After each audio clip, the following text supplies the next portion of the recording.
Hey guys, while we wait for GBWC Malaysia 2023 to commence this weekend, let's take a look at the recently concluded Taichung World Trade Science Fiction Cup. Now, I have to say that these pictures all look amazing, and it's all thanks to Mr. Mike Chung from Taiwan for sharing his awesome Sony high resolution photos with me. So if you have time, do follow his YouTube and also Facebook page, because he does share quite a lot of awesome mecha and also plant model pictures from time to time. Now let's get back into the Taichung World Trade Science Fiction Cup. I have to say this particular event is quite interesting because it is not only focusing on Gunpla and Plamo, but you also get to see a lot of different interesting combination works, while what you're going to be seeing here in the next 13 minutes is not the full blown all entries, but these are just some of the entries that have been shot by Mr. Mike Chung from this particular event. I have to say, a lot of entries here really blew my mind, and actually took quite a long time to go through every single detail from all the entries. The entries that I really dig are all at the end. Those are those interesting diorama entries that, to be very frank, always are a big challenge for me to build, because diorama are not easy, especially when you need to build the entire environment of trees and grass and dirt and sand and whatnot. Okay, but let's go back to the show. Now, the Taichung World Trade Science Fiction Cup is something that I've never heard of before. This is my first time hearing of this event, so maybe next year, if I do get to go to Taiwan, I'll probably want to stop by and visit this show.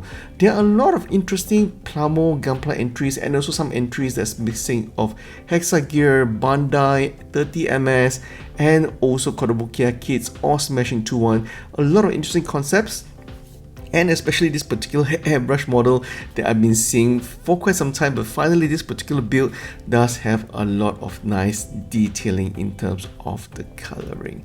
Obviously, with this Taichung World Trade Science Fiction Cup, it is not just focusing on Gunpla. You do get to see a lot more variety that showcases the modelers from Taiwan in showcasing their skill set in building, painting, and also building their entire set. So that is something that's actually quite interesting. What was a surprise though was that I didn't actually see a lot of Witch from Mercury entry in this particular event, so that was quite a surprise. Or maybe that was just basically Mr. Mike Chung's preference of filming other entries that caught his eye. I have to say, I do like the entries that's been shown here in Taiwan. Most of the entries are fairly clean build. As you can see, there's not a lot of rough, dirty build. Most of them are highly detailed, a lot of things going for it, and especially this particular Transformers Windblade, if not mistaken, the paint job on the red high gloss looks really amazing. And this particular diorama of a mobile armor or mobile animal, I don't know what you call it, but it does look very cool, especially with that big Gatling gun riding on the back of that particular mobile armor. Of course, now it's been a while since you guys heard from myself and Big P in terms of creating videos for this particular channel.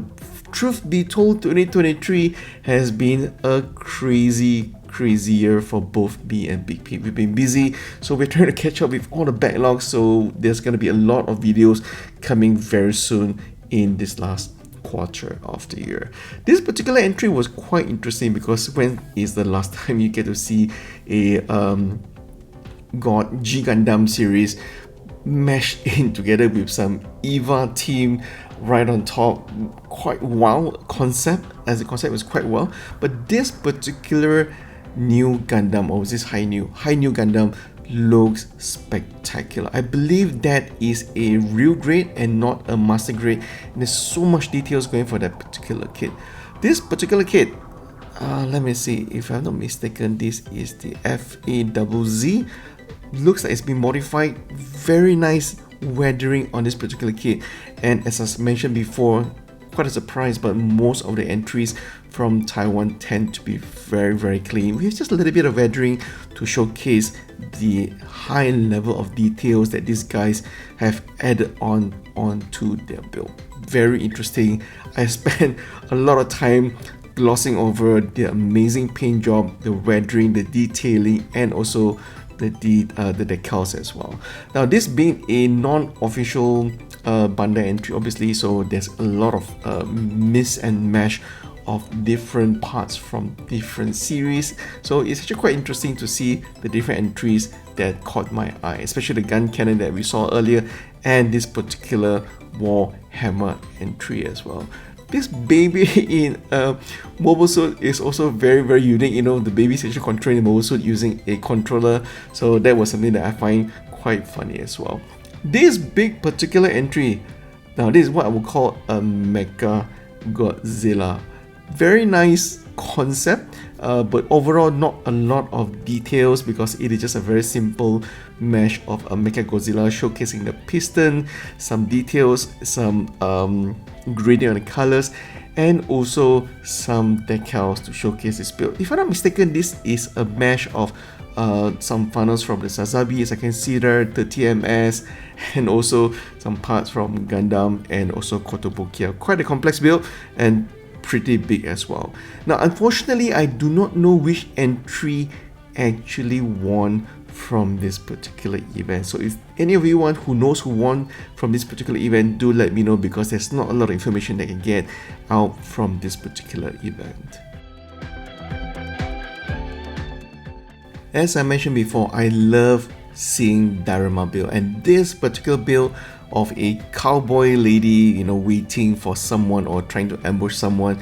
There's so much going on in this particular scene. There's the whiskey bottle, there's the weathered building, damaged, destroyed building, and also the beautifully painted face of the heroine looks really amazing indeed. There's so much going on this particular scene, especially that wet paint bucket. It looks very interesting, and so the weathered leather holster and also poster on the cupboard really intrigued me. I really love this particular scene, and there's also a sword on a plate, so maybe she just killed someone, I don't know. Okay, this particular entry looks quite interesting as well. It's a very simple molten top build of the mechas fighting among themselves with some rock monsters and whatnot.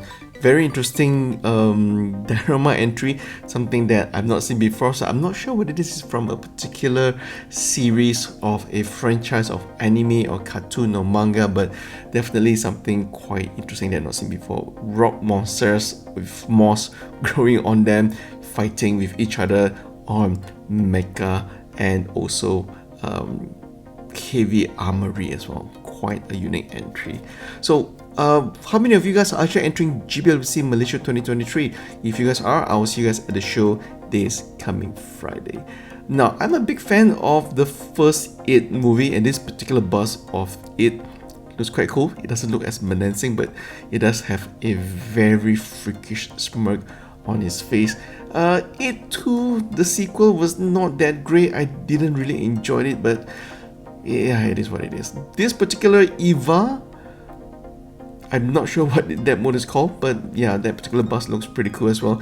And Pale Man from that movie. Oh crap, what's the name of the movie? For those of you who remember the movie, please let me know. And this very interesting creature, I am not sure, again, this entry is from any particular series. Is it from a video game, or is it from a particular manga or a kaiju? Definitely looks very interesting in terms of the weathering and the coloring and the overall base of where the monsters is running on top of a tree trunk, it looks like it. So that's something that I find quite unique from the entries from the Taichung World Trade Science Fiction Cup, because as I mentioned earlier, you don't only get to see mechas, but a lot of other different entry as well. This is the White Dragon, if I'm not mistaken, from the Yu-Gi-Oh series. Very nicely built with the entire diorama. I think I've seen this particular build enough throughout the last 6 months in most modern stores that I'm kind of getting bored of seeing this kit, but I still do want to have that kit in my collection someday somewhat. Now, this is probably one of my favorite freakish entry. It's a self-mutilating monster surgeon operating on himself. It has 4 sets of arms. Very interesting, unique. You can see all the surgical instruments, trying to dissect himself, operating on himself.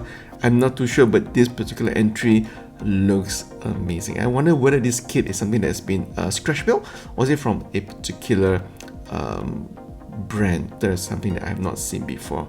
We're coming to the close at the end of the video, and most of the rest of the entries are mainly dioramas and not Gunpla or Plamo related. And I do find these entries are a bit more refreshing, because once you start to cover Gunpla and Plamo, you do kind of get bored seeing the same old area Gundam, Wish from Mercury entries over and over and over again. So seeing model builders building something other than mecha sometimes is very refreshing to see how they showcase their painting skills, building diorama skills, and also airbrushing skills as well. It's kind of feel like you are in a expo over in Japan, where you get to see a lot more variety of works over there. Over in Malaysia, you don't really get to see this much of variety in one particular show. I would say that it is quite rare, because nowadays most of the cosplay hobby events are focusing way too much on the anime / manga itself. There really isn't a place where they showcase in terms of hobby collectibles, where you get to see more people sharing their build in terms of model kit, Plamo kits, and everything else. Okay, another interesting diorama of a girl visiting a shrine, and the entire diorama of the bonsai tree, the weathering of the oak, the shrine, the candlelights on the steps, all looks really amazing. Really love to see more of this, hopefully in some of the Gunpla Plamo builds at the end of this year. I do think that in GBWC 2023, we probably saw way too many Wish from Mercury entries from all countries. Unfortunately, this year, I didn't get a chance to cover GBWC 2023 from other countries, but one interesting thing to note, since I'm talking about this particular subject, was that GBWC 2023 Hong Kong, the first few grand champion for the categories were all students of the ex-GBWC champion a couple of years back. And I do think that this is becoming a trend where you will see more and more youngsters winning GBWC trophies, because they've gotten training from super expert ex-GBWC champs across the world. And I do think that this is probably going to be something that we're going to see in Malaysia and Singapore as well. If you guys remember last year, GBWC Malaysia 2023, most of the winning trophies were entries of students from the PG Hobby Art Studios in Penang. So I think that is an awesome way for people to learn really fast under very experienced builders, not only in terms of how to build, but also in terms of how to paint, how to build your dioramas as well. So this is something that I wish I kind of had, 5 to 10 years ago, when I was building model kits and I had no one to turn to but reading magazines, having to learn myself, looking at YouTube videos, which is quite painful. It would be a lot easier to just go to a Gunpla studio, Gunpla store, where there's someone there to teach you how to build, paint, and also to avoid wasting time and money in making mistakes when you're building your entries. So that's pretty much it. This is the 2023 Taichung World Trade Science Fiction Cups. Thank you for listening to me ramble on and on about all the entries. I do love to see these entries, and to be frank, again, a big thank you to Mike Chung for sharing his amazing photos from his Sony camera. The pictures all look so sharp, and I'll see you guys down in the comment section below. Don't forget to follow Mike Chung on his YouTube and Facebook channel. I'll put a link down below. Thank you guys for watching.